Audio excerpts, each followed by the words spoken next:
signed out, they want the signs back, they just, to find out. They picked them up, so when did you take it down? I took it down right after the election, but I put it right next to my garage. I hereby announce and state that adequate notice of this meeting was provided by virtue of a resolution scheduling the time, date, and place of meetings of the Borough Council of the Borough of Morris Plains for the year 2025, which resolution was adopted by the Borough Council on September 18th, 2025, and published in the Morris Newsbee and the Daily Record, and by posting of such resolution on the bulletin board in the Borough Hall. All the above actions being in accordance with NJSA 410:4-6. Roll call, please. Mayor Karr. Here. Mr. Cortese. Here. Mr. Bruhn. Here. Mr. Houston. Here. Mr. Ivey. Here. Mr. Pontier. Here. Ms. Verga. Here. If you please stand and join me in the pledge of allegiance and prayer. I pledge allegiance to the flag of the United States of America, and to the republic for which it stands, one nation, under God, indivisible, with liberty and justice for all. Almighty God, we ask you to bless this governing body with an abundance of wisdom and understanding, so that in fulfilling your public trust, every deliberation will result in actions that will promote the common good and general welfare for all the people of Morris Plains. Notice to members of the governing body and borough staff, any use of electronic devices during this meeting should be used solely for the purpose of borough business. I do have a couple of things for the conference. I did have a nice conversation with our postmaster at 6 a.m. one morning. We had to schedule it at 6 a.m. We spoke for about an hour or so, and I've been getting quite a few complaints in my office about the post office and parking and all sorts of various things, and mail being delivered, when they ask for it not to be, if somebody's on vacation, or not being delivered at all, period. I gave him a stack of emails that I've gotten from residents throughout the years, and he says he was going to look into it and try to improve some of the things that are going on over there, and get his employees out of that parking lot and other various spots in town. So I think it was a very productive meeting, and he was receptive to what I had to say, and generally cared about the borough and its residents and the town. So at least that's the feeling that I got. So we'll see if things improve over there. I know they've made some changes already, and I'll hope for the best over there. I don't know if anybody has noticed, but I'd like to thank the chief of the fire department, Chris Shea, for getting the new fire department sign over there at 555. I think it looks terrific. And, now everybody will know where to find it. Next week, I have a meeting scheduled with representatives from Solistice, Honeywell. I mentioned before the previous meeting that this is an arm of Honeywell, that they've changed the name, and it will be remaining in Morris Plains. I think the chief has already met with them, and so I'll be meeting with them, scheduled for next week or so. That's all I have. Quick tip. I don't have too much for this part of the meeting. Okay. Rick, Carolyn? Not this week. Anything? I have some questions. First of all, on the salary range ordinance, I heard about the finance committee met, and we talked about increasing the bottom number of the salary ranges to reflect the minimum wage change this year. And the top number was bumped up in some cases to reflect, just to allow room for the council to decide on increases this year for salaries in 2026. So we kind of did some math and saw where, we added a certain percent to everybody's salary, and if they were hitting or exceeding the top of the range, we just bumped it up some, so we have room to make those adjustments. So the next step is for the finance committee to meet on and discuss those recommendations for salary increases if there will be them next year. and then we will discuss those recommendations with the council. Just wanted to see if anybody had any questions about the ordinance tonight. That's basically what it looks like. And then questions I had were, so I know we talked about this recently, but I just want to kind of get it out there so we can know what next steps we have to take.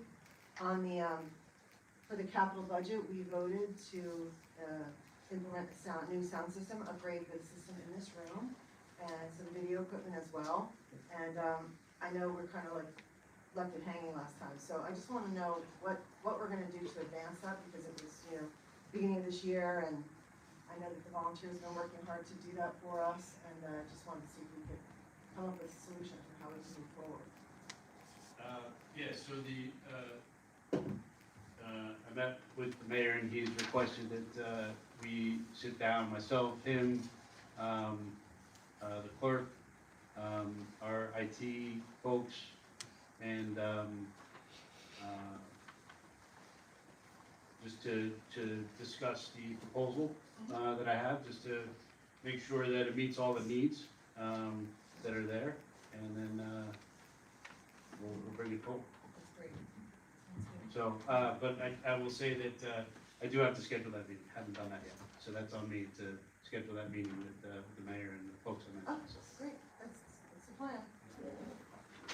I know that we all received a letter, email from the downtown Morris Plains, and I believe they're gonna be reading that letter tonight, I'm not sure, but I wanted to just mention that it's been on my list to bring up at conference for like the last couple of months, and I didn't bring it up because there was enough else to talk about, and I was hoping it would come up in the reports. But the letter from the board expressing disappointment with the lack of stated purpose and support for the public-private partnership of the borough's Business Development Committee with downtown Morris Plains, and they're hoping for a little more support and collaboration. And I know that I was one of the founding members, and we had a whole plan that we had to present to the council with our mission, our stated goals and objectives, and how we were planning to achieve some accomplishments. And we got that approved by the council. We had to constantly, provide some check-ins with where we were going and progress reports, and we did all of that. But I haven't heard much about what we're doing, and even what's, at the budget meeting it came up, what are we spending this budget of, I think it was like a couple $1,000 for the Business Development Committee, and I was told that they were gonna come up with their plans for the year and share them with the council, but nothing's really come out of that. And I, as somebody who felt kind of passionately when we started this during COVID, it was important that we support our business community and try to enhance our downtown. It was something that came up when I was campaigning the first time I campaigned, and it still comes up. And I just want to see if we can come up with a way to maybe like right this ship and make that somewhat of a priority again, and figure out a way that we can like be more present with this group of volunteers that's been so involved in getting our business community together, collaborating, and doing some great things for our downtown. So whatever the current status is of the BDC, doesn't seem to be like getting it done. So I want to find out like what other options do we have to kind of continue to collaborate with this group. Well, that committee is getting it done, Nancy, and it's Sal and Tyler and myself, and we've met with downtown Morris Plains, I think twice or so. We do have work to do. I didn't know that there's a timeline for any of this stuff to be done. Obviously, like you said at the very beginning, that you didn't bring it up because we had a lot going on, and we have had a lot going on, right? We've got affordable housing, we've got the police question that we worked quite a long time on. We just finished up some police negotiations. The council's been very busy this year. And, it's not that the Business Development Committee doesn't want to do or can't do or didn't do anything. It's just a lack of time. Everybody's busy, 8-hour jobs, families, and all that stuff. So if there's a timeline, that's fine. Let us know if there's a timeline. And, there's a lot of work. We're revamping the whole business development, changing its name and maybe its direction. So that all takes time. You want us? That's what we've talked about, that, because we haven't come up with anything to report yet. That's what we've discussed about with downtown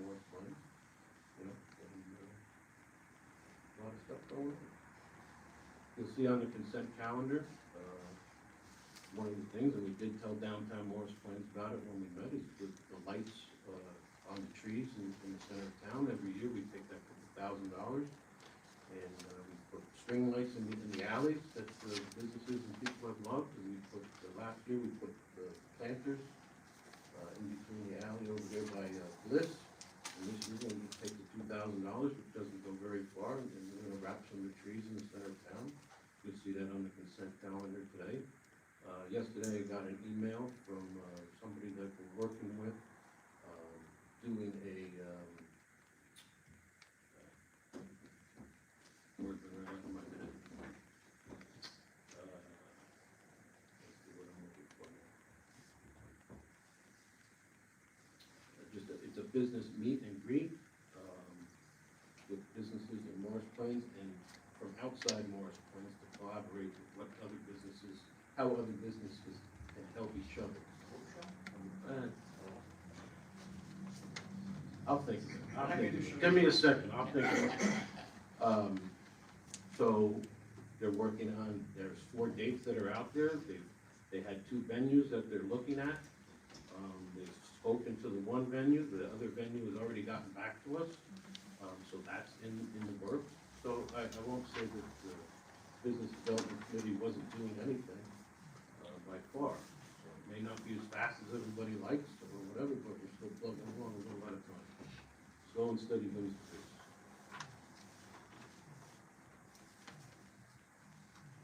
Nancy, when you created the BDC, it was 3 council people, correct? We started as an advisory board, so there was public on it as well. Okay. And there's the business community, it wasn't just council members. It started off as an advisory board, we meet with the public.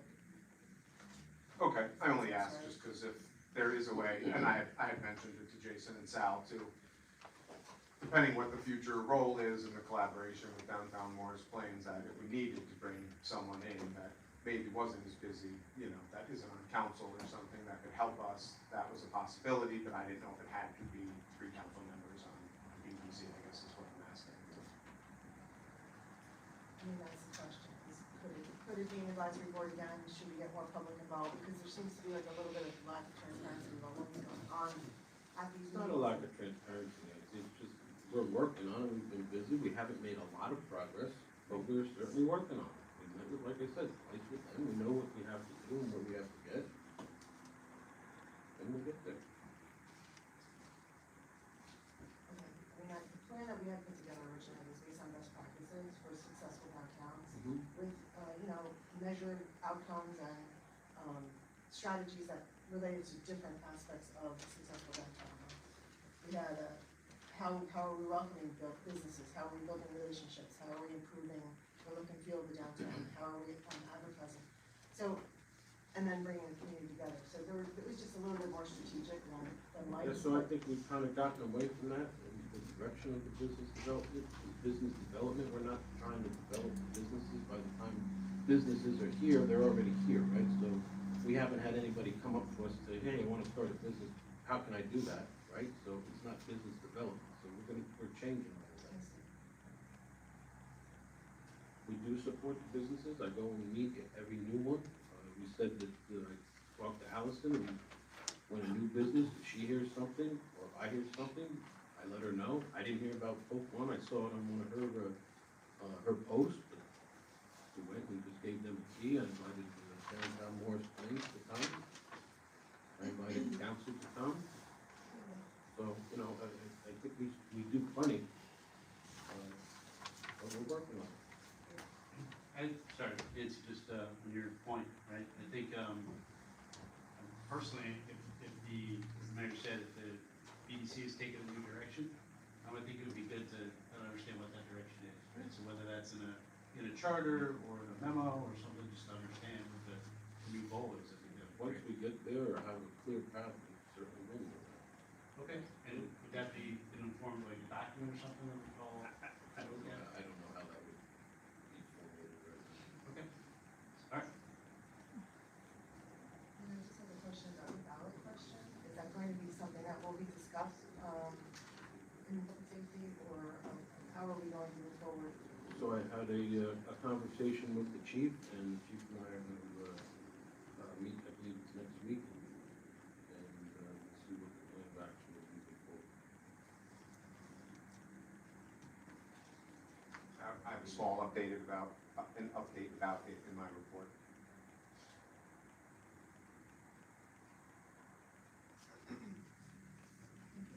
Mark? Bill? Just, you know, comments I just want to make. So first of all, I do just want to say, happy Veterans Day, for those veterans that are here. Appreciate everybody's service. You know, it's, country wouldn't be what it is without our veterans. So appreciate everybody who's put on a uniform and served. I do also want to say congrats to Mike and Nancy.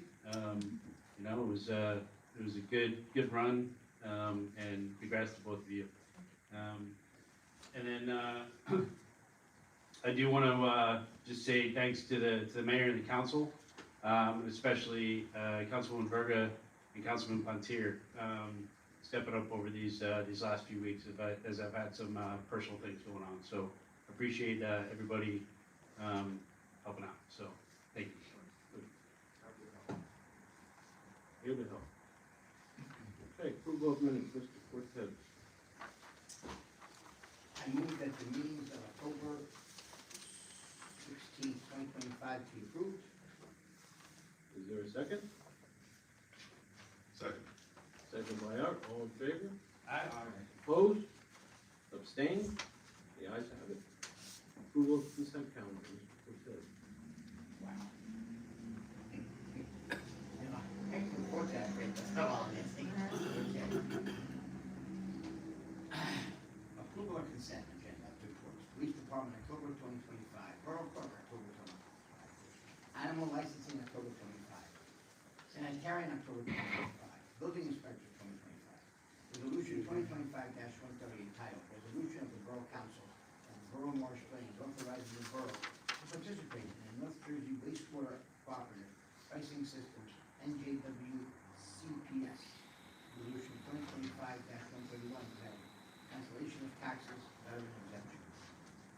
Resolution 2025-132 cancellation of taxes, but that's repetitive. No, it's two separate resolutions. Okay. 132 entitled cancellation of taxes, veterans exemption. Resolution 2025-133 entitled refund of overpayment. Resolution 2025-134 entitled resolution requesting approval of items of revenue and appropriation NJSA 40A, semicolon 4-87, ticket or ticket. Resolution 2025-135 entitled resolution requesting approval of items of revenue and appropriation of NJSA 40A, semicolon 4-87, AAA Northeast New Jersey Division of Highway Safety, Pedestrian Safety Enforcement Grant. Resolution 2025-136 entitled Knights of Columbus, number 3495, Bishop of Rockland Council, raffle license number 352-25. Borough Council authorized the release and return of the maintenance guarantee in the amount of $2,190 to City and Beat pursuant to the Borough Engineers correspondence dated October 22nd, 2025. The Mayor and Council approved the closure of the Speedwell Avenue Extension Merchant Block for the annual Christmas tree lighting being held on Sunday, December 7, 2025 at 6 p.m. The police department will provide traffic control and the Department of Public Works is providing cellular keys. The Mayor and the Council approved the closure of the Speedwell Avenue Extension. Is that repetitive or is that just? No. Oh, 14th, I'm sorry. Oof. The Mayor and the Council approved, the closure of the Speedwell Avenue Extension Merchant Block for the annual menorah lighting and Gelt Drop being held Sunday, December 14th, 2025 at 6 p.m. The Police Department will provide traffic control and the Department of Public Works will provide an aesthetic barricades. Christian Kazumsak, Deputy Clerk, did I say it right? Did you think you did, Sal? I mean, really, come on. It's not Italian. I'll never win an election. Can we get a proper pronunciation? What's the proper pronunciation? Kazemchak. You know what I just said? Not even close. Christian Kazumsak, Deputy Clerk, be approved to attend the remaining classes for registered municipal clerk. You have our blessing, please. Matthew Osborne be promoted to the position of operator in the Department of Public Works and granted the appropriate hourly increase effective November 1st, 2025. Christian Vodapak be promoted to the position of truck driver in the Department of Public Works and granted the appropriate hourly increase effective November 1st, 2025. Michael Johnson be appointed temporary acting subcode plumbing official in the absence of James Borowski effective November 25th, 2025. The mayor be authorized to sign 2025 revision of the Borough's emergency operations.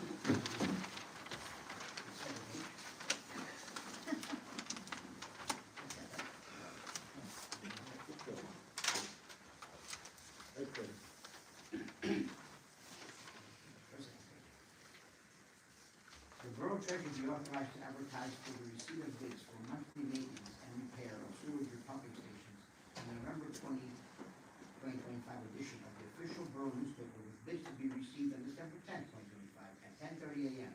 Council Chambers, Borough Hall. Matthew Deloreto, 60 South Wind Drive, Benville, New Jersey, be hired as a supervisor in the teen center at the annual salary of $3,500 prorated effective November 11th, 2025. Having received quotes for Christmas trees, Christmas lights for trees on Bill Avenue from the following: Naturescape, $2,960, Golden Glow Christmas lights, $3,850.50. That a purchase order be issued to Naturescape, 158 Clover Hill Road, Millington, New Jersey, 07946, in the amount of $2,960. Is there a second? Second. Second by Mike. Roll call, please. Mr. Cortese, Yes. Mr. Bruhn, Yes. Mr. Houston, Yes. Mr. Ivey, Yes. Mr. Pontier, Yes. Ms. Verga. Yes. Okay, moving on to reports of committees and department heads. Finance, Ms. Verga. Okay, thank you, Mayor. I don't have a lot today. The clerk's office is working on medical open enrollment, professional service contracts for next year, elections, wrapping up elections, and the ongoing death certificates and marriage certificates. And they're slowly starting to prep for next year's reorg meeting. The clerk's office also is overseeing, helping me with the personnel manual. We met with the borough attorney and labor attorney to discuss changes to the manual, and we're waiting for a couple of additional changes on clarifying vacation and sick time, and then we'll circulate to the council next week to take a look and see if there's, we'll highlight the changes for you so you can see what's coming and let us know if you have any questions. And then we'll hope to introduce that in December. Finance, the CFO, as you saw, is working on 2 new veteran exemptions for property taxes. The resolutions we voted on tonight, paying off a bond of $560,000 and our quarterly school payment of $1.72 million. Also working on 2 Chapter 159s, which is a process by which the CFO can adjust the budget based on additional revenue the borough received after the budget is adopted. So more details to come on that in the next council meeting. And then I wanted to share correspondence. I don't know if this is the right time, Rosemary, or one of our Eagle Scouts reached out to me, a recent Eagle Scout, Armand Joshi. He completed his project this spring he and his troop built those raised beds at the community garden so that our senior citizens could participate in gardening without, having to then go to the ground and eating and all that stuff. So making the garden more accessible for all. So he sent me this email. I'd like to thank the town council, the DPW, and the garden committee for all of their help with my Eagle project.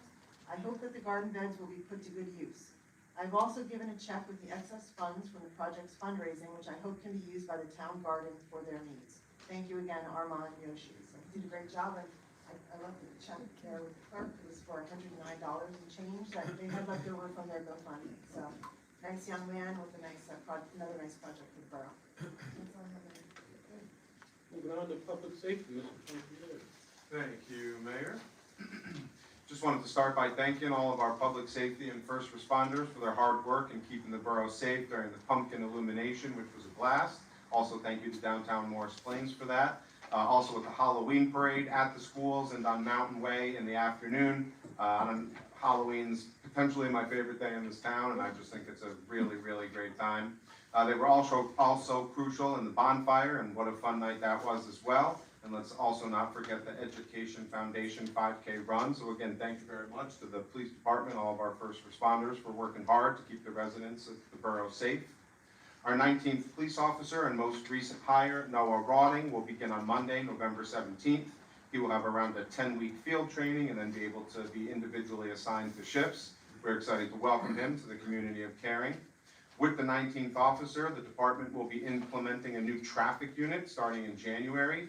These shifts will focus on commuting times and add an officer to the busiest times of the day, hopefully ensuring less accidents, speeding, illegal parking, reckless driving, etc., keeping pedestrians a little safer in the crosswalks. There's also going to be a detective transition coming up. Detectives in the borough work on a 2-year shift, and the department will be looking to fill one of the open slots with the current patrolman. The deer culling is still in effect. That started on September 13th, and the last day for that is February 21st. I do not have a account of the deer that have been, yes, culled is a good word. Thank you. I was like, what am I going to say?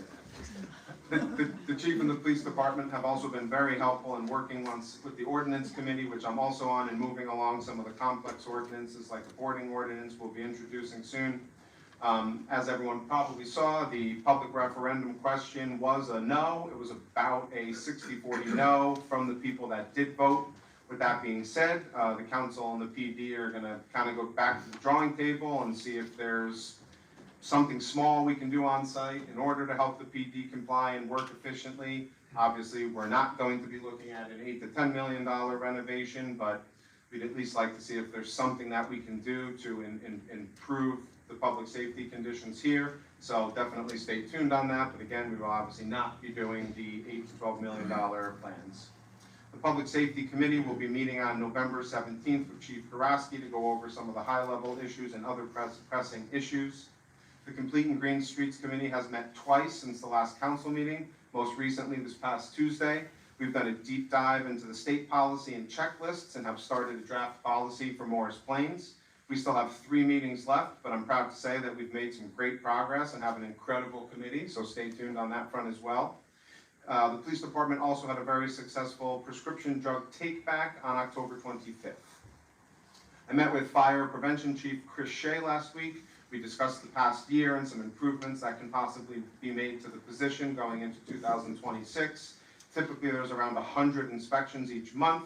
We discussed next year there's going to be a pretty large increase with the ordinance that we passed to inspect the multifamily dwellings in town. So we do expect potentially an extra few hundred inspections a year, and just what we can do to make sure we're on top of that, prepared, planned out, etc. We will also be looking into the fee schedule and just making sure that that is in line, and if we want to change it or adjust it moving forward.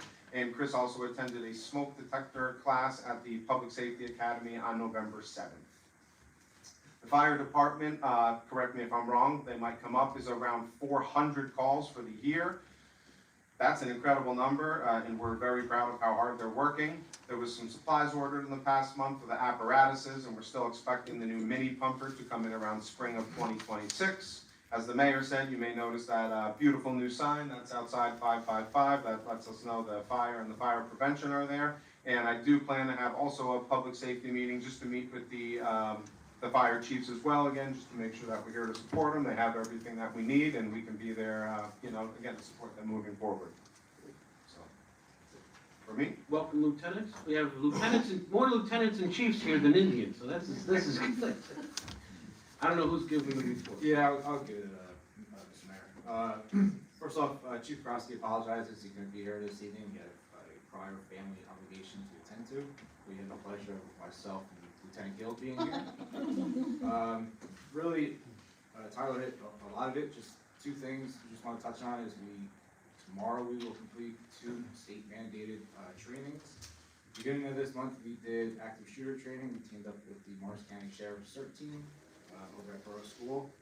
Just kind of refresh everything that they train with us.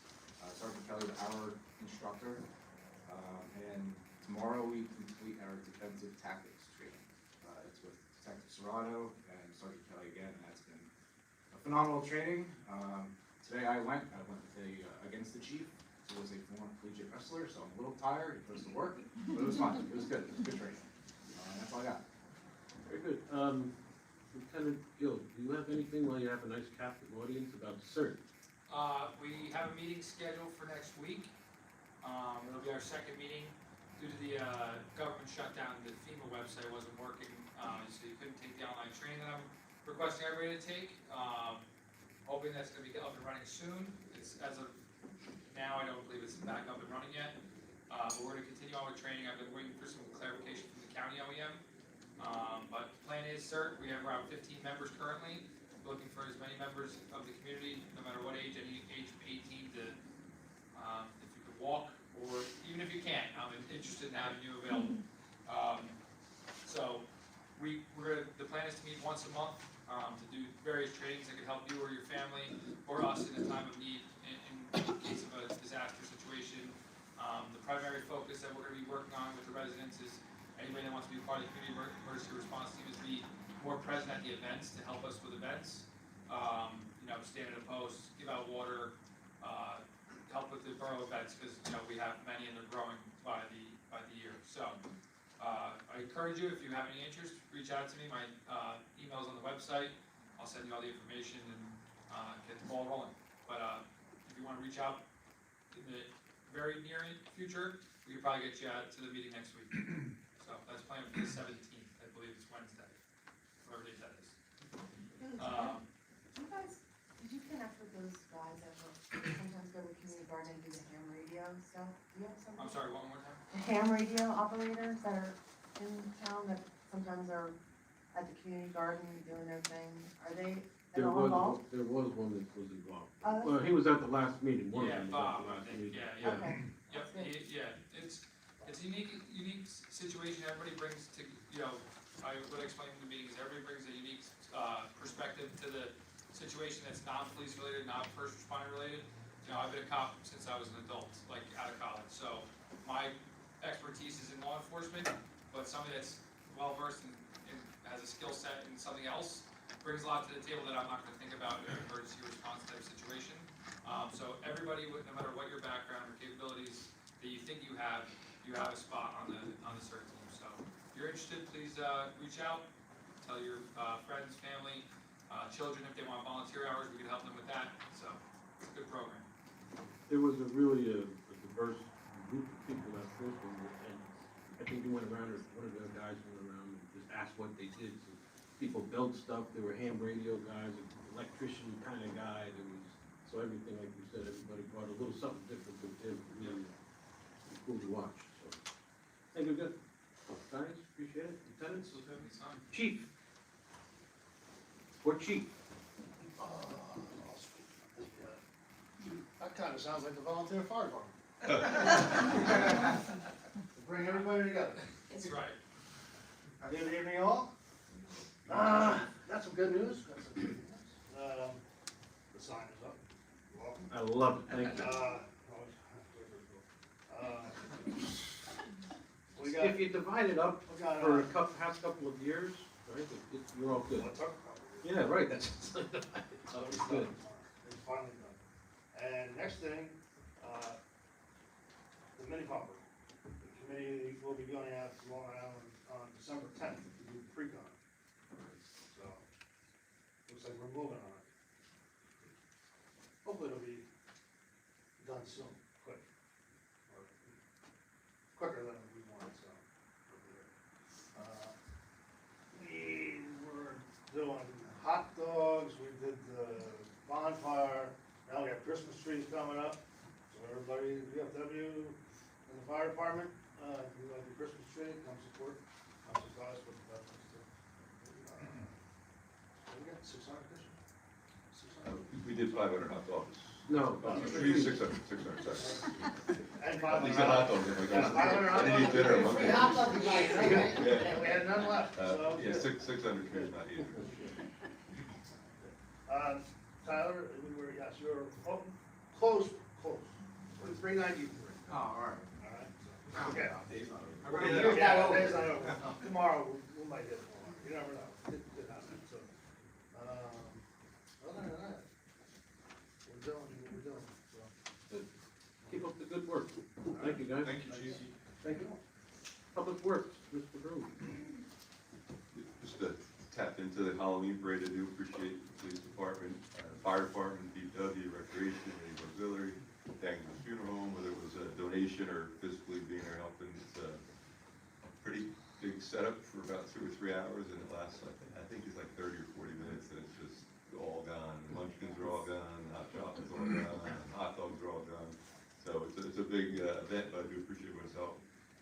Police department, I really, I traveled a little bit afterwards, just dropping stuff off, and I liked the lights in that solid state. It was pretty cool and pretty visual for everybody. I thought that was a great touch to keeping the kids safe and the visitors and everything like that. So, yeah, and the police patrol and the bike patrol are out. So that was I like that also because it's easier maneuverability out there. So it was a great job. I really like the lights. I think that was a good touch to keep everybody safe.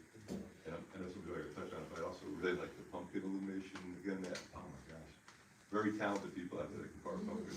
I always cheated and got the book and you put the holes into it. You know, Somebody did the whole thing. I know, but like, that's still great, but I was like, it was just like a photograph. But anyway, that was great. I enjoyed that also. So good job to everybody. DPW, our two mechanics continue to work on our vehicles. The DPW removes the garbage from our parks, which sometimes gets cluttered over there. They're still cutting grass, but I think that's coming to an end. They're obviously out there getting all the leaves. They did put a new water fountain. If you haven't been over to Simons Park, I remember I first moved across there. It was like a nice thing to have. So I'm glad it came back. That's a nice touch for everybody. They did winterize the bathrooms at Community Park and Simons Park and snack stands. Helped trim some trees. Set up for the Pumpkin Illumination, which I appreciate. They did the bonfire, helped with the bonfire, set that up, which was another success. They've done 4 rounds of leaves, which equaled 1,320 cubic yards of leaves, which sounds like a lot. Did some curb repair, cleaned some gutters at Borough Hall here by the firehouse. Set up for Election Day, which was important, appreciate that. And they have started setting up the snowflakes. If you haven't looked up, the snowflakes are up, and the Christmas lights. And they ordered a lot of the newly planted trees, so appreciate all your work out there. That's all I had, and turn over to Mr. Roberts. Just to piggyback on you first, make sure that you have the bathroom doors locked with some sort of clasp and a lock that only the road guys have, because somebody opened it up last year and the water's off and then it was a total disaster. It was great, so make sure that it's locked up with only something that the road guys. Yes, John and I had that conversation. I'll reach out to him again. Good. Don't get messy there. Yeah. No. Thank you, Mayor. Just an update on our ongoing projects. The Route 53 sidewalk, I reported last month was done, and now we've submitted it to DOT as officially completed, so they can make their inspection. We expect that to happen in November, before the end of November. And once that happens, then we can get our payment of the grant. So. They did a fantastic job out there. You don't even know that they were there. Yeah, we were very pleased. Very nice job. Second project is the Glenbrook Road here. That's also done. We submitted that to DOT for their final inspection, so we can get that grant closed out. That could be 2, 3, 4 weeks, I don't know. They don't move that quickly. No. The Capitol Road project is the eight roads. The only thing left on those is the street signs. There's 6 street signs that they still haven't acquired. I've been chasing the contractor for a schedule, but he has not responded, so I will keep following up on it. But there are street signs up, the old ones are up, so there's no impact on it. Just waiting for the new. And the last thing is the Community Park Trail project. I submitted our plans to Morris County Park Commission on the 27th of October. They made a review and a response. We got a letter back from the executive director, Mr. Klinginger, I think it is. I'm not sure that's how his name's pronounced, but anyway, I'll be meeting with him next Thursday, Friday to go over that review and respond to his comments and requests. And hopefully we'll get that approved and move forward. And that is all I have. Thank you very much. Public buildings and grounds, Mr. Cortese. Well, quick question, but the paving on the roads that were affected, water, will they get all done this year, you think, or they're? No, they're gonna be done this spring. Yeah, so we had a meeting with the water authority, the Concord. No, Leon. Oh, yeah, no, Leon was there, I'm sorry. So it was myself and Leon with the water authority and the contractor, they tried to get it, the side roads done at least. They run out of time with paper, they can't get it done before, they have to stop paving.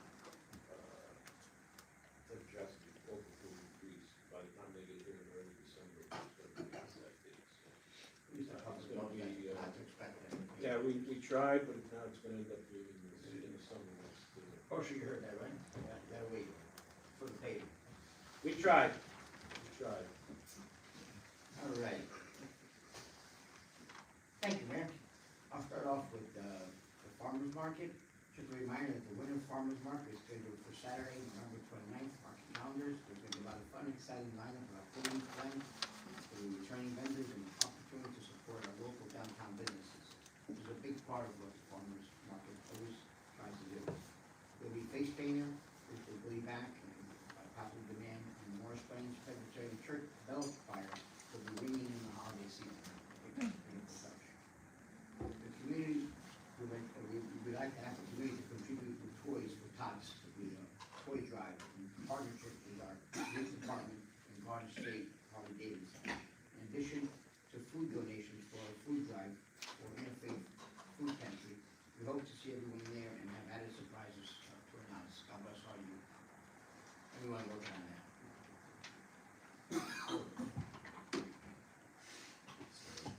No, don't start over. Just to remind you, the winter farmer's market. We all laugh, right? It's the holiday season. Did you hear me? I got it. Anyway, recreation report. Winter programs have been promoted to the public, which include gingerbread contest, mommy and me indoor sports during the day, watercolor classes, Zumba, yoga, pickleball, and cheerleading program for first and second graders. Recreation has started promoting a countywide New Jersey Devils event, we did talk about it last time. Game is March 8th versus Detroit. The town has reserved seating and an opportunity to shoot from the ice after the game. There are some special events. Jigsaw puzzle competition was November, and on 12th, it was very successful. The event filled up with the waiting list. I stopped in there and I couldn't believe it, it was fantastic. People love to do stuff. Yeah, I couldn't Nobody likes to understand, sit home anymore. I couldn't understand all the puzzles, they only had 2 pieces. Yeah? Yes, that was it, yeah. Pieces like this. 300. All right, shade tree update. They met on November, from the last meeting. Today, November 13th, they put the final 10 trees of the yearly planting, and they're done. This brings our total trees to planted to 60 trees. This includes the 18 trees, I don't know if you guys saw them on Route 53. With aggressive planting push this year, we were able to more than triple what was planted last year and ensure we have a 0 tree loss policy. Any tree that was removed is replanted either in the location of the tree that was removed or in another location in town. Along with the rest, with the last round of planting, we discussed normal monthly work around trees, pruning and removal that are called in by town residents. The last meeting was 12-1 for the shade tree permission. I want to speak back on what I said. I showed up at Robert's Garden at 3:45, parade's at 4 o'clock. 2 fire trucks pull up. Sal, is the parade canceled? There's nobody. At 3:45, there's nobody there. By 4 o'clock, 500 kids. It was amazing, and what a success, and thank you, all the firemen that helped out, and volunteers. Your kids are so happy, the costumes, it was beautiful. So, a lot of good stuff happening in Marsh Lanes, and personally, as a councilman, I've gotten so many compliments and to all my fellow board members of what we do in Marsh Lanes and the activities we have. We are the acme of the council members. Really, really good. So God bless all you. Let's keep working, keeping Marsh Lanes #1. I'm done, man. Amen. You have a spotted ribbon flag. Spotted to fly, they're able to spray with a certain chemical at a certain time. But that doesn't necessarily, from what I was told, kill them completely. It just prolongs the life of the tree. Right now, I think they can do that much more with the temperatures. But that's with grant money.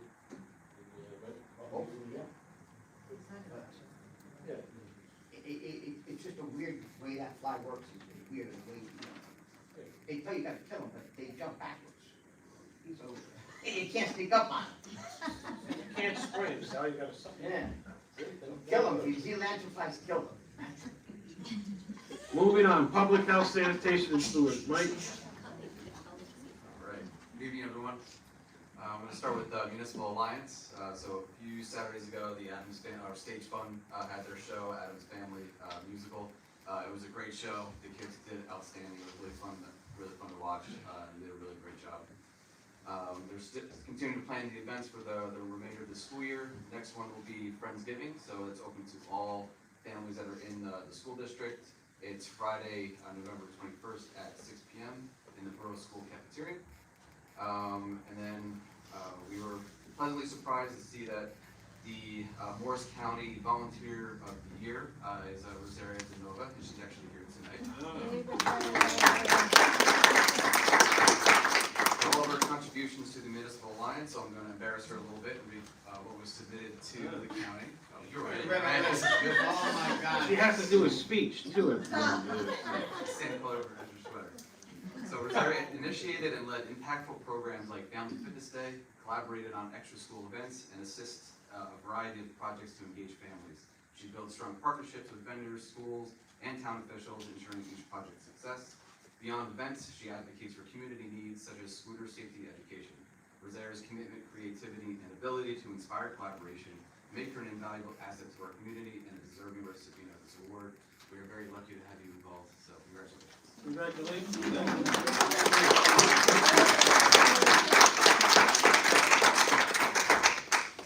So for Teen Center, you heard in the consent agenda that we just hired Matthew Loretto. He's a recent graduate from Immaculata University, background in sports management, and he was on the baseball team, so that's not why I hired him. And then he's involved a lot in the Denville camps. He's very focused on being a good mentor to the kids, having them look up to him, so he was a perfect, it would be a great asset for the town, so we're looking forward to him being at the first events. Next up, we're going to be the Halloween dance. It's a little after Halloween, so it'll be costumes optional. Then we'll be having a scavenger hunt, and then continuing to plan the Winter Wonderland event that'll be in December. Moving on to Board of Health. Wellness Day was great. There were 14 vendors, in addition to cancer screenings, blood work, and flu vaccinations. 76 people received the vaccinations, and it was about evenly distributed between pediatrics, adults, and seniors, which is a great sign. So the pilot program went great. So they've already started discussing how they can improve on it for next year. January 10th, the rabies vaccination clinic will be at the DPW, with January 17th being the snow date. There's going to be an online form for this year, which will be a lot easier than the paper forms done in the past. So as this gets a little bit closer, we'll get a QR code out, so if anybody wants to register, they can do it that way. And lastly, for recycling, the recycling committee brought to my attention it's a company called Book Drop. It's basically just a container where they'll take recycled books that you're trying to get rid of. It's a proper way for them to pick them up, rehome them, or put them into a proper place for recycling. There's a facility in Pennsylvania that'll turn it into chipboard for board games or clipboards and things like that. So it's a lot better than just throwing it out in single street recycling. That's all. Thank you. Ordinances of public utilities, Mr. Reed. Thank you, Mr. Mayor. Good evening, everybody. First, I do want to again thank the Ordinance Committee, the Mayor and the Council for advancing the occupancy of dwelling ordinance. I know we're looking to introduce that on December 4th, so thank you all for assisting with that. Tonight on the agenda, you'll see that there are two ordinances that are going to be introduced tonight. The first is regarding borough employee salaries and longevity. This ordinance sets the salaries for all borough employees, including the mayor and council, the clerk, construction officials, the police chief, DPW, the recreation committee, and among others. The second is regarding an amendment to ordinance 1423. The ordinance will remove drive-through restaurants as approved uses in the B2 zone. This doesn't change anything that's currently planned for that zone, but any future development where applications have not been received yet will be subject to this change. Put a different way, As the McDonald's application was filed prior to this ordinance, nothing changes there. But if for some reason that project is not completed or falls through in some way, and the application is canceled, and any new applications for that property cannot include drive-through restaurants. On the construction office update for the month of October 2025, our annex office collected $28,134 in fees, and they also responded to a total of 67 Oprah calls. Application process update. So the application committee, which is comprised of myself, Mr. Ryden, Mr. Garabaglia is the chair of the planning board, and Mr. Schultz, chair of the board of adjustments. We've collected all the comments from the boards regarding updating the application process. The committee had a meeting earlier this week and is preparing a final draft for the council to review. I think it's worth noting that the committee's goal is to update the application process to be more streamlined and easier for all applicants. To assuage any confusion, I want to be clear that the committee is not reviewing or revising any processes related to the actual hearings. The committee is simply updating the checklist that needs to be presented to the board before they can be heard by the boards. Planning board update, the October 20th planning board meeting, the board reviewed application PB1-25, Rivian LLC for completeness. For those that are not aware, Rivian is building a service center on the old Acme site. After reviewing the various checklists and the items that were missing, the board deemed the application administratively incomplete. This means that the applicant needs to fix the items and resubmit the application, which they are doing at the next meeting, which is on Monday at 7:30 p.m. Here in this room. Zoning Board of Adjustment, the October 27th meeting was canceled, and their next Zoning Board of Adjustment meeting is Monday, November 24th at 7:30 p.m. Mr. Mayor, do you want to say anything about the affordable housing at all, or? So I think I mentioned at the last meeting, I think I did, I have a conference hearing with the judge and our attorney, I believe it's Tuesday? The 18th is Tuesday? Yeah, so that'll be later in the afternoon, and we'll see where that all goes, if it finishes there or continues on. So, we'll see what happens. Okay? Keep our fingers crossed, but it's gonna be some of the decisions haven't been too favorable for the municipality so far, from what I understand. So we'll see where it goes. That's all the updates have. I just need to clarify one thing, something that you said, is the ordinance 1025, the salary ordinance. Yes. It's just the range of each position, non-union position in the borough, it's not their salary, it's just the range, so it can land anywhere in there. Thank you for that. Thank you for your report. Now we invite any members of the public who wish to speak to step up and say your name and address.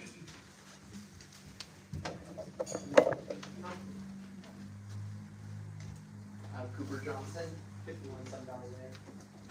Cooper. Hello. So firstly, I would just like to thank the council for moving the executive session towards the end of our meetings. As the person who is recording all of these, it's very useful to all have it in just one continuous file that's able to be posted online, and anyone can watch it and have it at any moment there. It really, instead of having to split it up into parts 1 or part 2, or have people who are watching the live stream right now have to leave and then re-enter every time after the executive session. It just is a lot more convenient for those who are also just can't show up here and want to watch it online. Also, as just a high school student myself there, it's extraordinarily convenient to also not spend another hour here just waiting out in the lobby, doing some homework maybe. Instead, I can get to go study for, whatever tests, quizzes I have next. And so again, thank you to the council for moving that executive session, and congratulations to Councilwoman Verga and Councilman Ivey on their recent re-elections. Thank you. It's a sweet jacket, Cooper. Yeah.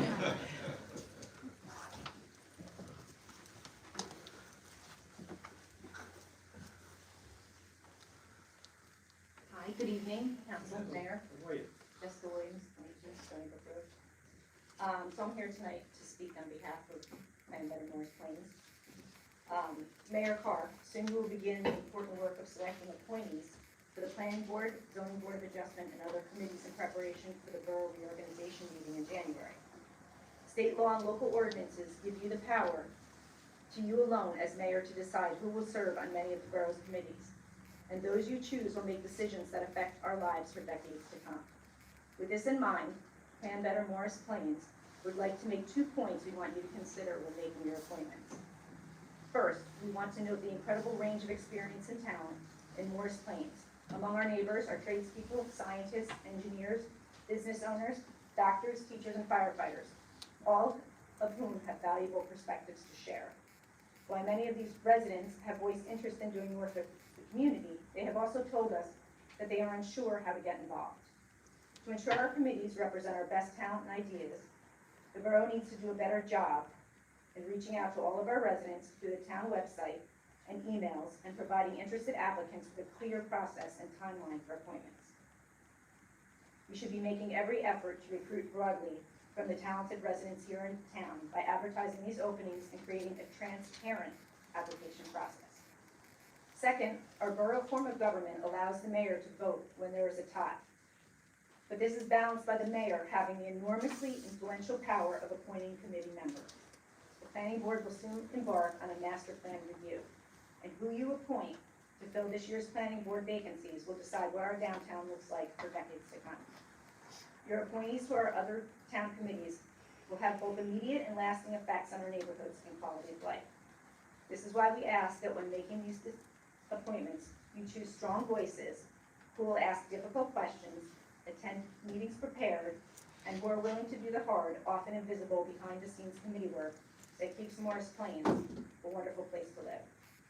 Perhaps most importantly, we ask that you choose people who come to every meeting with an open mind and listen to the needs and concerns of their neighbors and do so without judgment.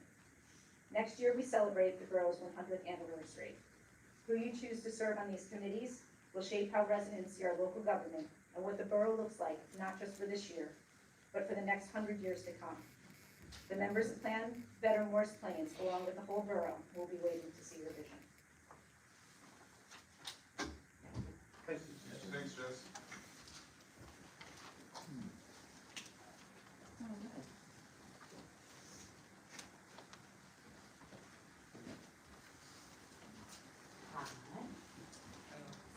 Allison White, 8 Forest Court. Portia Cocheo, 6 Parkway. Portia Levasseur. I'll spell it for you later.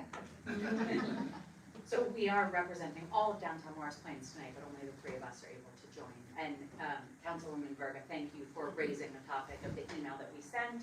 I do have that, and we will read that, but first, we wanted to share a few updates with everyone. So, as we've heard a couple times, the Pumpkin Illumination was a huge success. Thank you so much to Lieutenant Guild especially, who played a huge role, to the full police department, DPW, and the council for all of your support. Our next business roundtable will be on December 10th at 8:30 a.m. So this one is hosted by Whitekert, and it will be at the Lawrence on Johnson Road, which is technically outside of Morris Plains, but still close enough. But Whitekert is going to present an update on their plan, on their development project, so we're hoping that will attract a good crowd, maybe a different mix of businesses this time. Borough Bucks, you've probably seen, we're introducing this year. We hope it's something that will be bigger in future years. This is a little bit of a trial year, but we've invited all Morris Plains businesses to sign up. And in order to do so, they really just have to be willing to accept and honor a gift certificate. So at the winter market, we will have a list of all businesses that have agreed to participate. We are up to 11 right now, and a really good mix of businesses. It's obviously not a fit for all of them, but we have 11 now. We will list them. People can come up to us at the market, purchase gift certificates for $1 for one of those businesses. And for every $50, Downtown Morris Plains is adding an additional 5. So it's a way to encourage people to purchase these gift certificates and a nice little extra incentive for the businesses. So we'll see how it goes. Obviously, Morristown is an example of a town that has a very well-developed program. They sell a ton of Morristown Partnership, I forget what term they use, but there's a very long list of businesses. You can use those for any of the businesses. So we are not yet in a position to do that, but we'd love to do that at some point.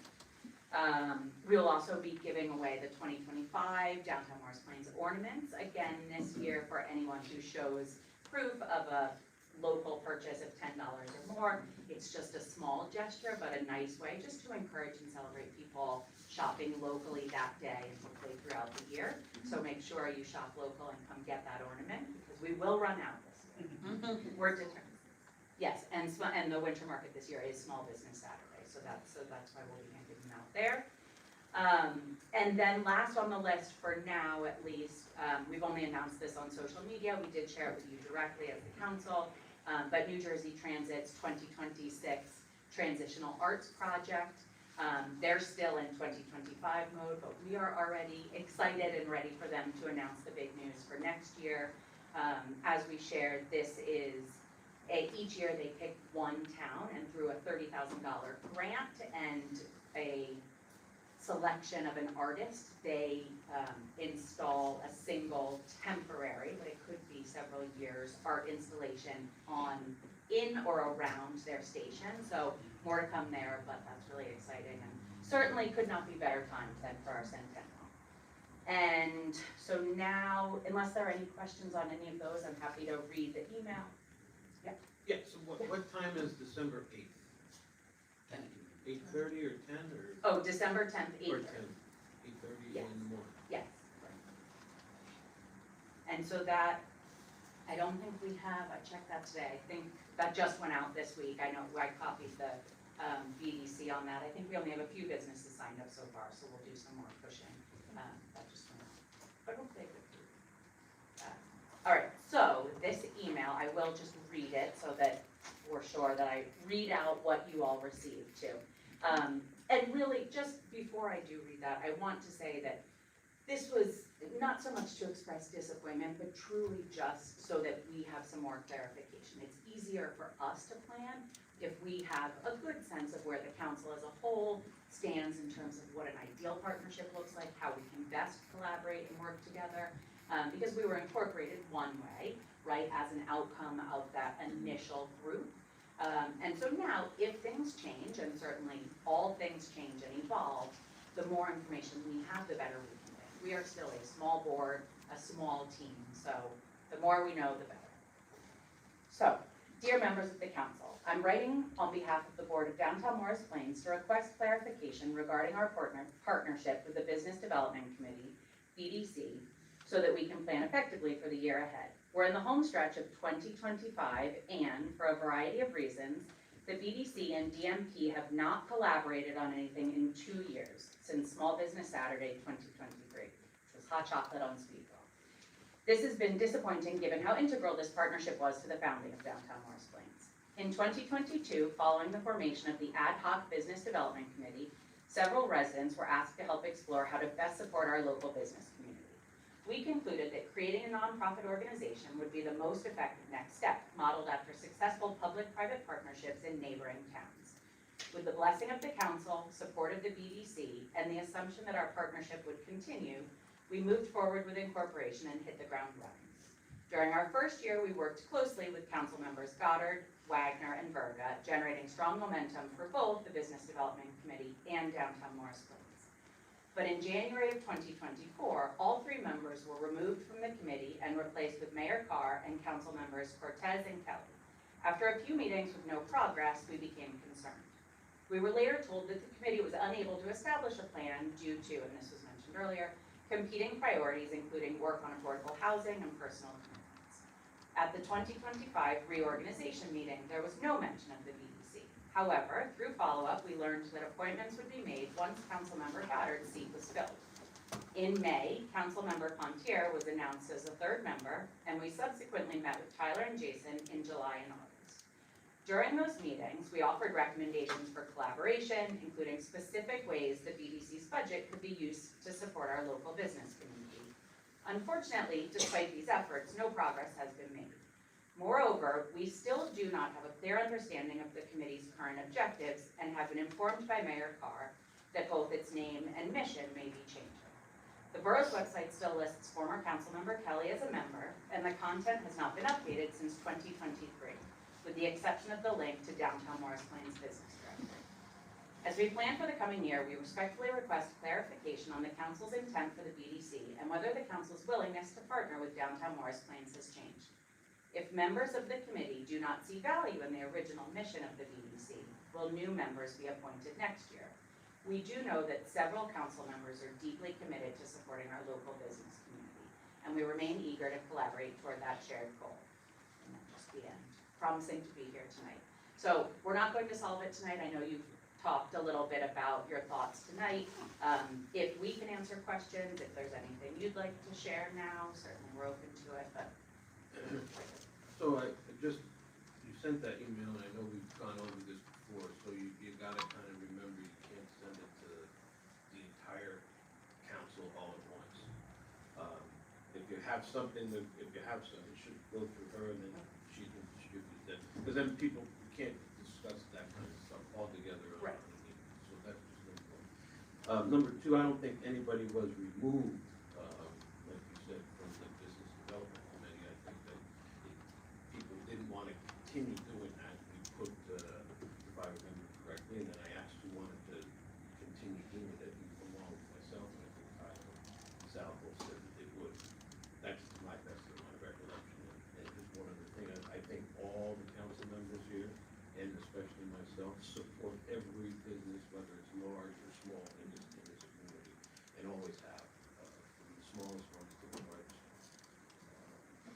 I take a lot of time talking to business owners, seeing their concerns, probably daily. I talk to these people, I have great relationships with most, if not all of them. So that commitment is always there, and will always be there for this entire body, always. So it's not just a few, it's every single one of us, no matter what. So you heard the conversation before, and again, I didn't know there was a specific timeline, and there are other things that do take priority over certain things, but more than happy and willing to work with whatever and whoever to support our businesses. So that's where I stand, and we'll see what happens moving forward next year. As an ad hoc committee, can you tell us what are the requirements of an ad hoc committee?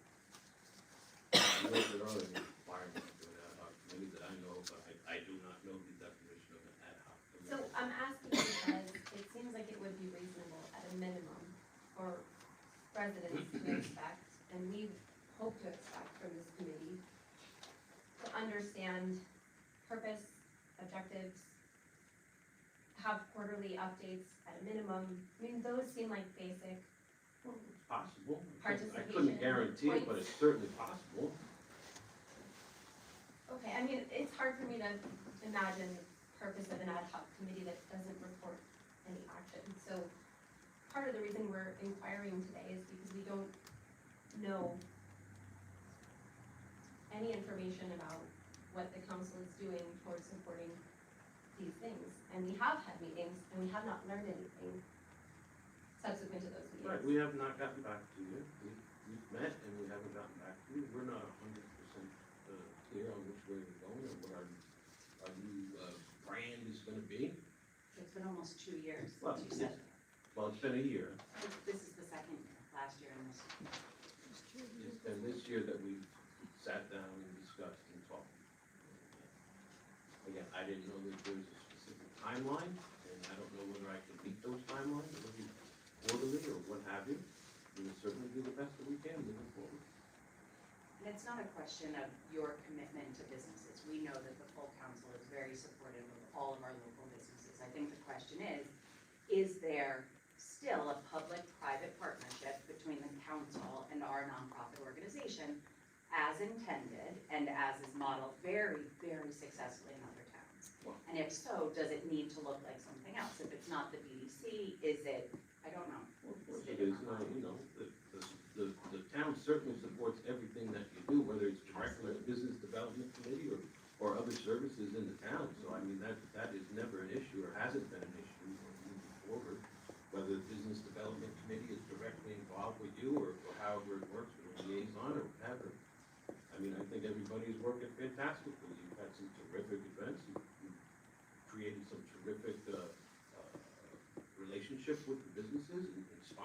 and everything else, so, I mean, you should all be commended, for sure. We're hoping to do a lot more. Your work is tremendous, but our town is more strengths. It's not, we're not like a 10-mile long downtown. I have property in Morristown. I'm looking for, if someone moves out. The first person I call is the partnership. And they say, by the way, this guy's looking for space, this guy, but it's big. And I think that for some reason, I don't want to sound like, that if you're beating yourself up, you guys are doing a great job. It's just that we're not Morristown. And whatever you've done is great, and you're there. Where if someone moves in, okay, tell me what kind of stores do you have, what is that?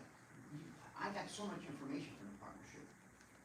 And that was the first person I called before the realtor. And it's just that it's a smaller area, that's the only thing.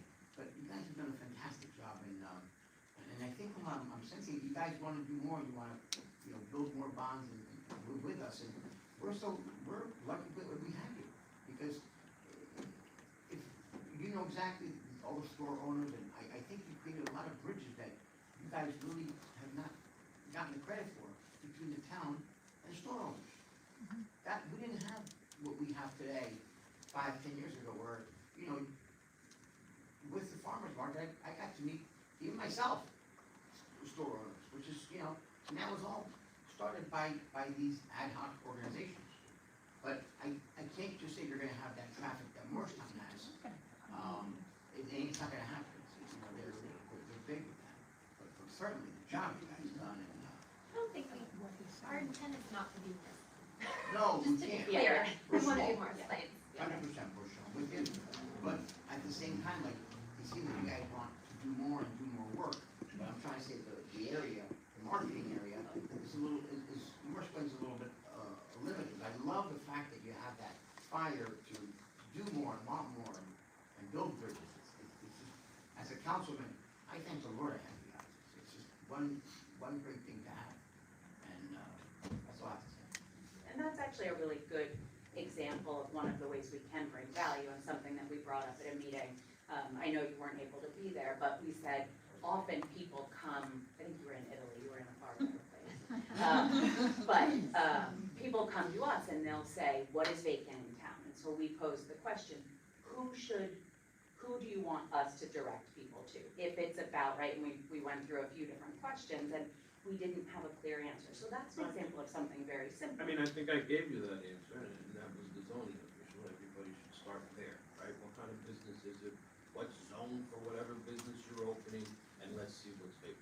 I think that question was answered at one of those meetings, so. And commercial is very vague, so you can do a lot of things.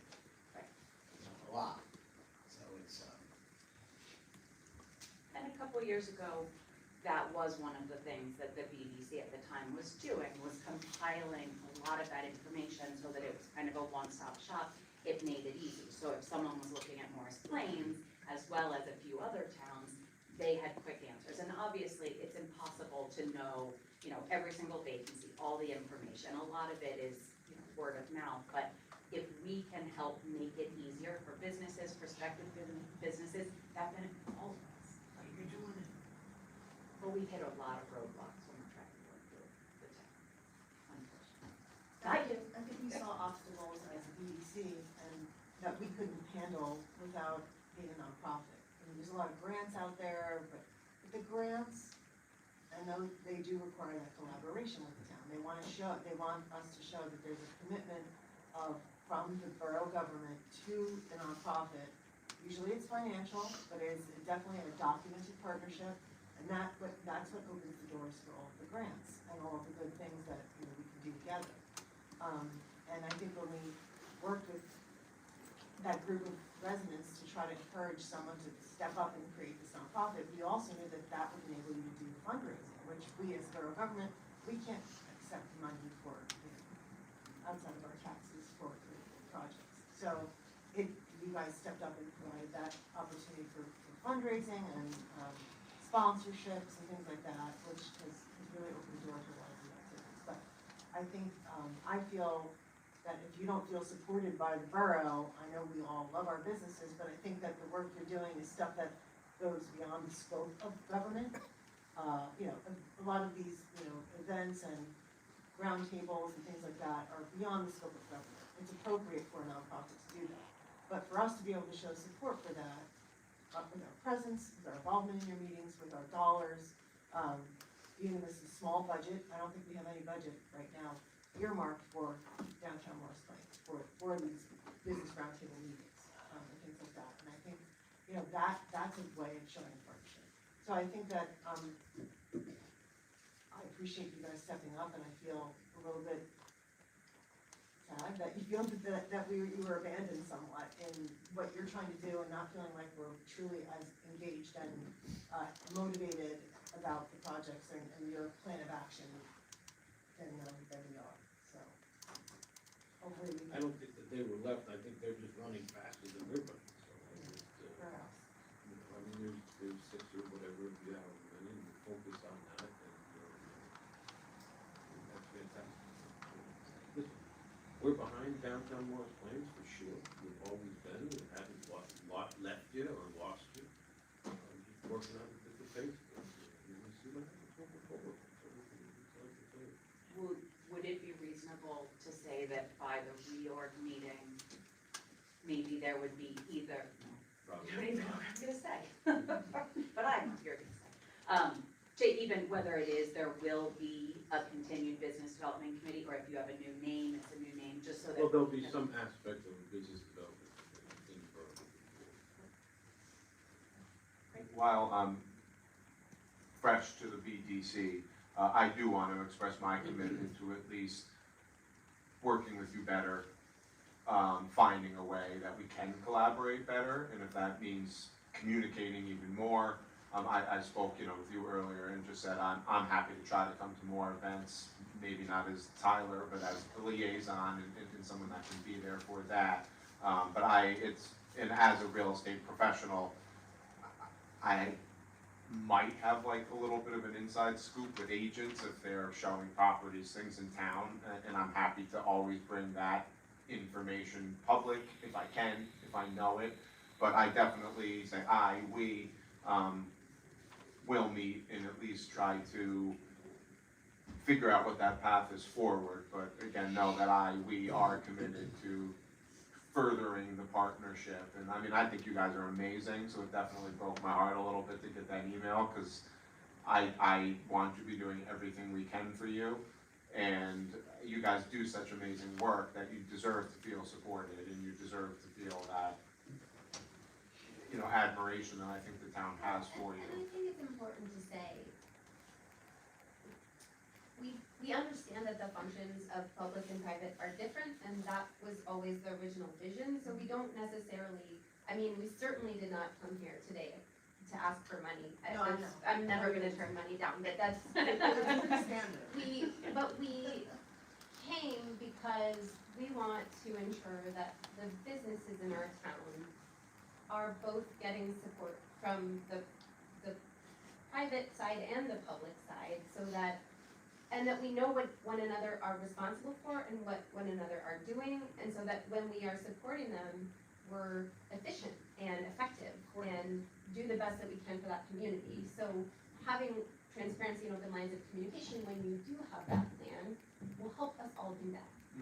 And I'm happy that whether it's Well, when we have that plan, that'll certainly happen. yeah, Sounds like whether it's the mayor, Councilman Cortese, or myself, I will even personally make it a point to try to even quarterly, like you said, put in my report if what's happening, what's the collaboration been, in addition to communicating better with downtown Morris Plains. Because again, I think there is a lot you can do, we can't do, and vice versa, and that's where that partnership comes in. It's like what we can't do, you can, and what you can't, we can.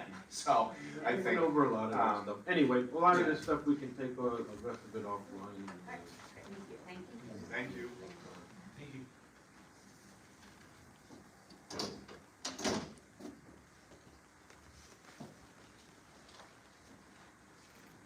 See, nobody else? I'm sorry, you too? Go ahead.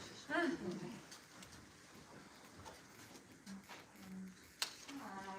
my name's Carolyn Bennett, and I'm at 19 Dayton.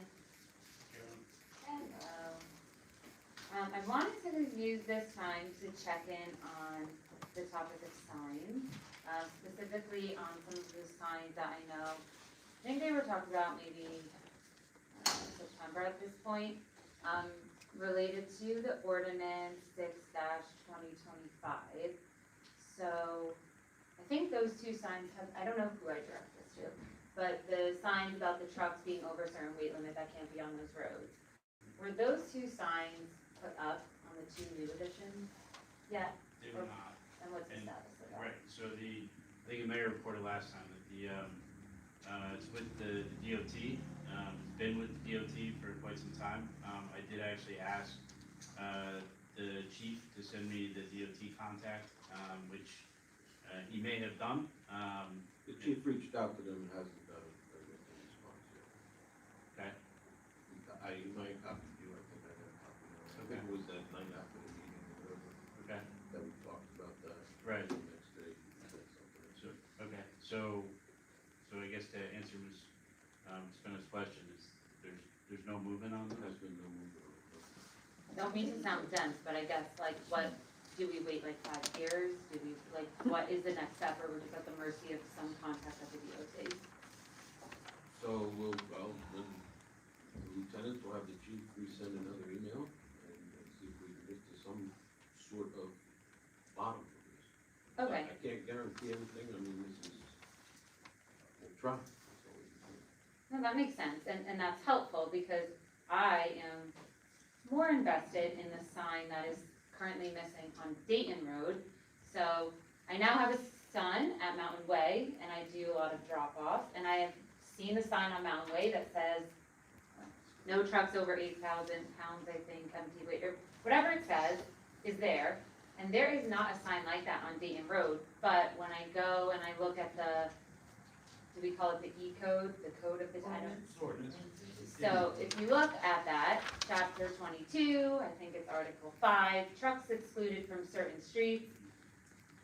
Academy, Canfield, Dayton, Mountain Way, Sylvan, Trowbridge, Washington, Whatnot have all been on there, and I don't know from what date, but before this recent ordinance.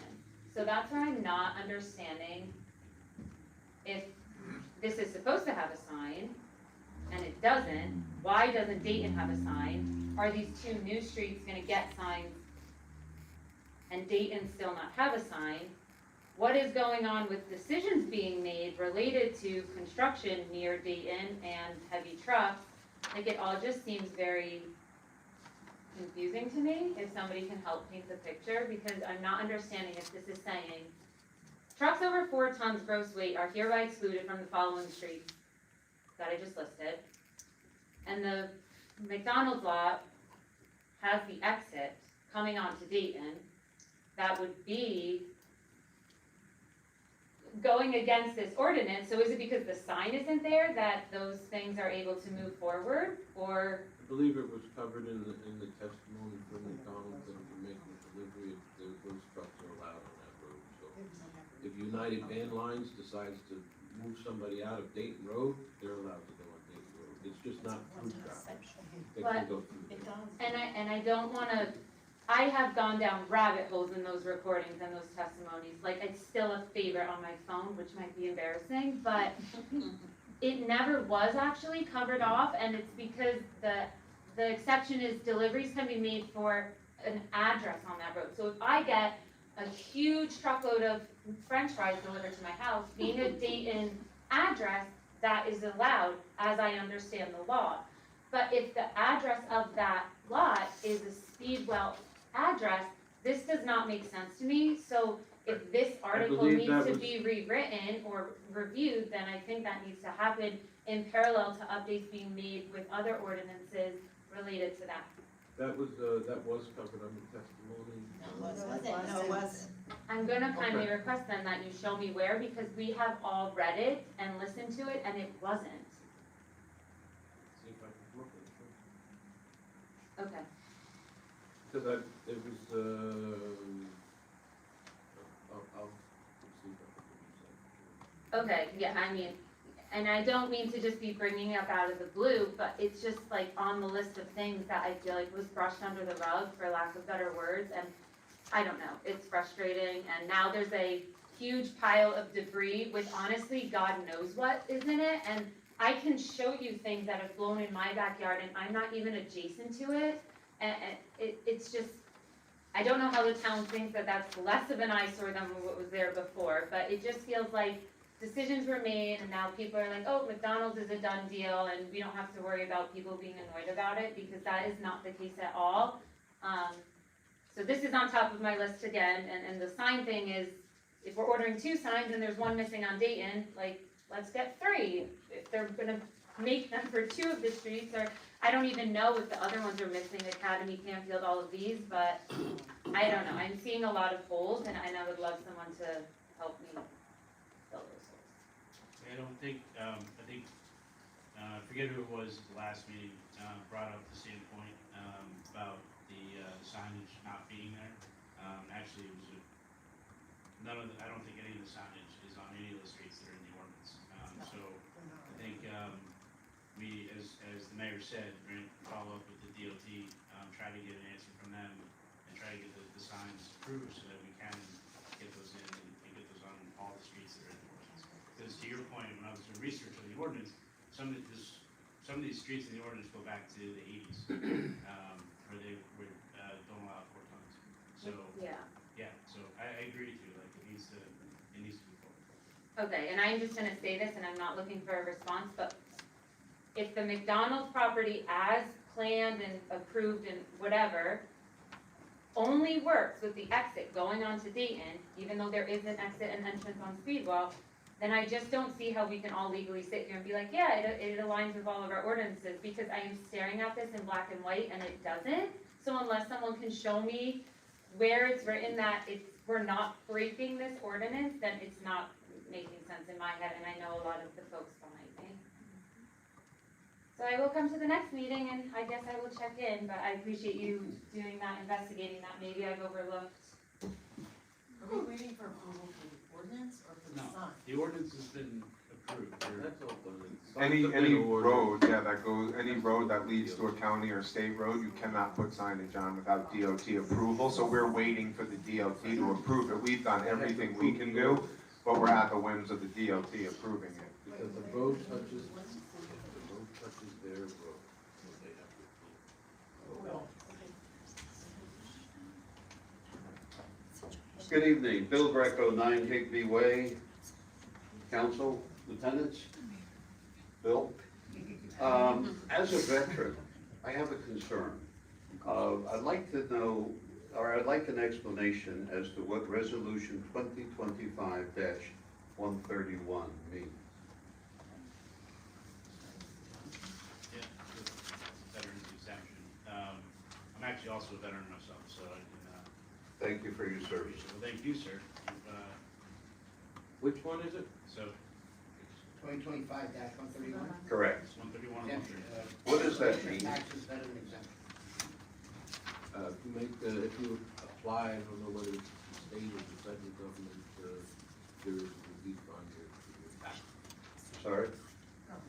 There's a relief on your property taxes, make the register, the application, No, I already have that, but this says cancellation of taxes, veteran exemption. Yeah, it's a certain category. I can get you, I'll have my CFO get in touch with you tomorrow. Okay, perfect. Appreciate that. Secondly, by the way, I have 3 comments, but they'll be under 5 minutes. I want to thank Bill for getting the high grasses removed from the Kohl's Plaza. It's much safer now, and they replaced them with low profile plantings, so thank you. And lastly, I'd like to wish you all a happy, thankful Thanksgiving. I am thankful for your service. I know you're not going to please everyone all the time, but thank you for your efforts, all of you. Appreciate it. And thank you for your service. Thank you, Bill. Thank you.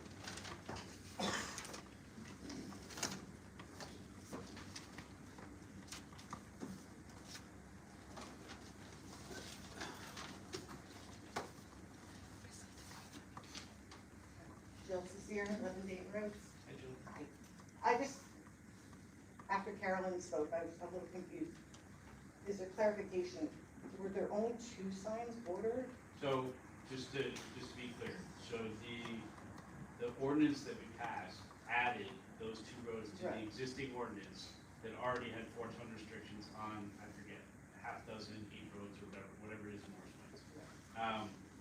When that ordinance was passed, part of it was that the signage for those roads needs to be approved by the DOT in order for us to put them up. That's Just those well, 2? in further discovery with that, we've also found out that the other roads that are in that already were in that ordinance don't have that signage either, right? So I think the request can be made to DOT for signage for all of those roads, not just the 2 that were recently. But only if they connect with 202. Well, any of the roads that are in the ordinance, the ordinance states that they should get a sign that says it's limited to the 4-ton Right. restriction. I mean, I grew up on Trowbridge Road and there's no sign, that's been in the ordinance for years. Right. I know there's one at the bottom of Mountain Way Hill, but not, I don't believe in the flats of Mountain Way there's a sign. And then Campfield doesn't connect. So like, why can't we get the signs at least to the roads that don't connect to 202 at this point? I mean, I'm sure that they were there originally, and snow plowing knocked them down or whatever. I grew up on Trowbridge, never in my life. Yeah, I mean, I don't remember them either. I Since I grew was up. 4 years old, there was Yeah, I never a mean, too, sign. but, I know that there's one on Mountain Way, I don't know what happened to all the other signs. I quick drive around and we see that there's no signs. I think the only one that exists out of that list in the ordinance is Mountain Way, but it's only at the bottom of the hill leading up. But Right, no. so as I was saying, I think it's a reasonable request to the DOT to take every road that is in the ordinance, whether it was recent or previous, right, the ordinance as it exists today, and ask them for signage for all of those roads that are in the ordinance. So they should have, all those roads should have signage on them, and most of them don't. And you need DOT approval even if they don't connect it. Correct. Oh, okay, that's what I was confused, the clarification. Because I do believe at a different meeting, we were talking about how you couldn't even enforce the ordinance if there's, I mean, how would a truck driver have any knowledge whatsoever? They can give a warning, they can't give it to you. Right, but, exactly, but then what's the purpose of even having the ordinance? So we're waiting on the DOT. We put the ordinance in place, we're waiting on DOT to enforce that and put the signs in. That's what we're waiting for. No, but They I'm can- just saying in all the years prior to adding the 2, I don't think there's ever been a warning or a ticket written. because no for- one knows about it. Well, because there because there's hasn't no probably been a sign. truck, they know about it. there's been trucks. There's trucks all the time, but I'm just Bill's gonna saying, look into it. regardless of the other, I was confused that there was mention of only 2 signs being ordered when there's, That was for that specific ordinance that they were. So let's just take, let's say, I don't have it in front of me, but let's just say that the total number of roads that's mentioned in the ordinance from, because every time they do this, they amend the ordinance, right? They don't rewrite it, so we just added 2 roads to the existing one. So you have to go back to the original ordinance and look at how many roads there are. So let's just say, just for argument's sake, let's just say there's 8 roads. I'm picking a number out of the hat, right? So we should have 8 signs on, one on each road, that have that, the signage on them. As you found, and as I found driving around town, most of those don't exist, right? So then the request to the DOT would be not just for the 2 signs for the new roads, but also for the additional signs that have been missing for years, right? So has that request been made yet? it hasn't, and that's what the mayor was saying, is that I'm gonna follow up with the DOT and the chief shall to find out what we can do about getting that signage done. Okay.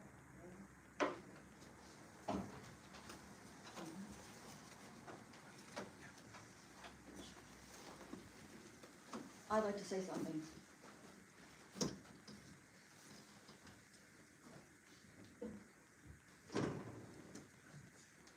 Very simple. Jean Wiseman, I live on 20 Park Road. My questions are in regard to the community center. You know that we have a lot of activities going there, the seniors go there, and my question is, when is the drinking water fountain going to be repaired? Because it hasn't been repaired in months or years? That's number one. And number two is, when are we going to get that wonderful clock to work? Which wonderful club. The clock in the auditorium. It's funny you should mention that. I told them to get the batteries for the clock. Well, Election day or something like that. anyway, I'd really appreciate if those two things were taken care of. That's it. Sal, take care of that. Sal, thank you so much, I appreciate it.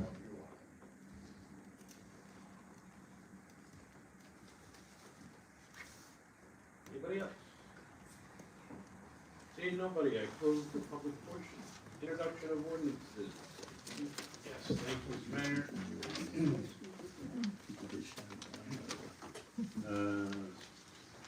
In the right order here.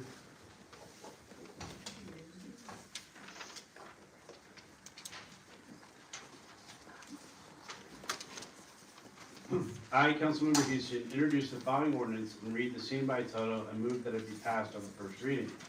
Ordinance number 10-2025, an ordinance concerning salaries and longevity pay. Is there a second?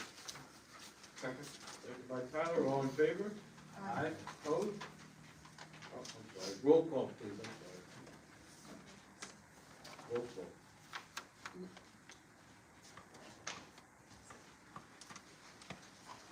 Mr. Cortese? Yes. Mr. Bruhn? Yes. Mr. Houston? Yes. Mr. Ivey? Yes. Mr. Pontier? Yes. Mrs. Verga? Yes. I, Councilmember Houston, offer the following resolution. Whereas the above ordinance was introduced and read by title at this meeting on November 13, 2025, and passed on the first reading. Now therefore be it resolved that a meeting to be held on December 4th, 2025, at 7:30 p.m. prevailing time, at the municipal building in the said borough, this council will further consider for second reading and final passage the said ordinance. And be it further resolved that the clerk of this borough is hereby directed to publish and mail the proper notice, including the ordinance, post the ordinance on the bulletin board in the municipal building, and to make copies available to members of the general public. Is there a second? Second. Second by Art, all in favor? Aye. Opposed? Abstained? The ayes have it. Moving on. I, Councilmember Houston, introduce the following ordinance and read the same by title and move that it be passed on the first reading.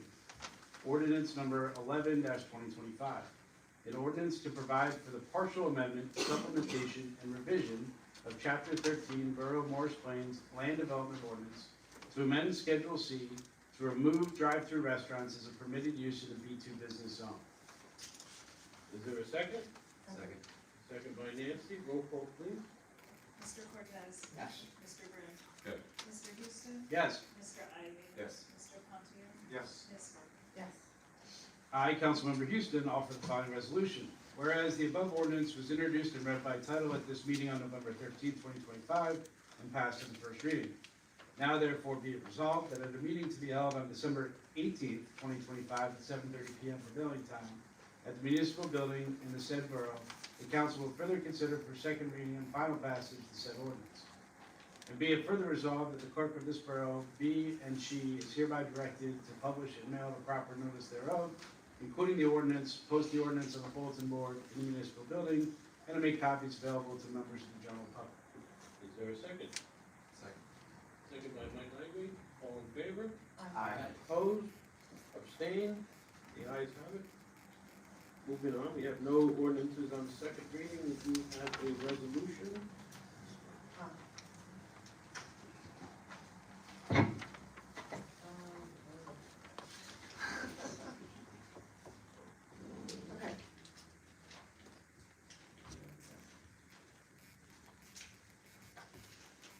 Resolution, I move that resolution number 2025-137, titled Borough of Morris Plains Resolution Opposing Senate Bill 4736, in parentheses S 4736, be approved. Is there a second? Second. Second by Art. Roll call, please. Mr. Cortese? Yes. Mr. Bruhn? Yes. Mr. Houston? Yes. Mr. Ivey? Yes. Mr. Pontier? Yes. Ms. Verga? Yes. This resolution is really about affordable housing and some bills that they want to put in there, taking, being able to different areas and develop them, accessory dwelling units. You know, it's our proposal to some of these things that the state legislature and the governor are imposing on all the municipalities, so, I don't know where this will go, but at least it shows our opposition to it. Governor-elect has, you know, said that she's for some of these things, along with Governor Murphy and the legislature is putting this, to a bill, so we'll see where it goes. I don't know if the governor-elect has, put in a thing on this, but this one, applies specifically to certain nonprofit and religious properties. So the bill would allow those tax exempt organizations to develop their own property, with affordable housing, with developments that could include up to 40 residential units per acre. So dense housing, and it would allow them to exceed certain of our codes, so they would they would be allowed to build an extra story, for example, above and beyond what we allow in that zone. So they wouldn't have to comply with local zoning codes. So our opposition to this is not so much that we have that many properties in town where this would apply, but from my position, it's more that it's setting a precedent that we lose some local authority in zoning our own municipality to be appropriate for what our needs are for our community, for our traffic flow, for all those things. So, we're opposing, at least I am opposing it on the basis of, you know, pushing back on losing some of our local control in these decisions. I think the whole council is behind you on that, Yeah. and really, people really have to pay attention to this, because it's not only coming from the state level, also there's talk over at the federal level of taking away some of these, some of our ability to zone our towns the way that we want to. I think it's a very important issue, you know, that they're really putting a thumb on municipalities for this high density housing. Just pay attention to this and watch how it flows through, and make sure you make your voices heard to these, call your representatives, whatever it may be. So yeah, that is part of this, is that we're asking the public to also reach out to your representatives in opposition of this piece of legislation. And our resolution will go to our local elected officials of the state assembly, and to the governor, and to governor-elect, and the League of Municipalities to express our opposition. Okay, moving forward, we have no unfinished business, no new business, we always have vouchers, Ms. Verga. I move that the checklist dated November 13th in the amount of $4,561,298.41 be approved. Is there a second? Second. Second by Art, roll call please. Mr. Cortese? Yes. Mr. Bruhn? Yes. Mr. Houston? Yes. Mr. Ivey? Yes. Mr. Pontier? Yes. Ms. Verga? Yes. Okay, we do need an executive session.